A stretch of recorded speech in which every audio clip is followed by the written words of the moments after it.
क्योंकि मैं कबीरधाम जिले में भोरम देव महाराज की कृपा से भोले बाबा की बुलावा और आदेश से ही नियम पालन कर रही हूँ। 8 साल से मैं इस जगह पर आती हूँ। यहाँ शिव जी मुझे जल के अंदर थे, दर्शन दिए। हम लोग ढूंढते ढूंढते पूरे इस पहाड़ियों पर भ्रमण किए हैं, किसी को पता नहीं था। फिर हमने खुद ही यहाँ आकर देखा और तब से पूजा करना शुरू किया है।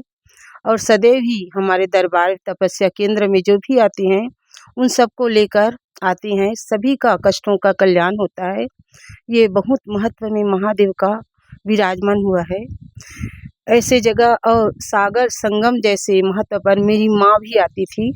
मेरी माँ सभी जगहों पर आती जाती थी। मेरी माँ ऐसी साधारण सी आम बात नहीं थी उसकी जीवन की। उसका गुरुदेव मथुरा से था, महामंडलेश्वर। जी, ये जो कवर्धा लोगों वासियों के लिए क्या संदेश है आज के दिन? कवर्धा वासियों के लिए मेरी तरफ से हार्दिक शुभकामनाएं हैं। सभी का कल्याण हो, मंगलमय हो, सबका जीवन भक्तिमय हो और धर्म कर्म को जाने। क्योंकि मैं भी इस कवर्धा के नगरी में जुड़ना चाहती हूँ, रहना चाहती हूँ। अभी सभी लोग जानते नहीं हैं। अब हर कोई को मैं बुलाती नहीं हूँ। जो आता है, जिनके किस्मत में रहता है, जो जान पहचान के हैं, उनके परिवार रिश्तेदारों तक ही सीमित हैं।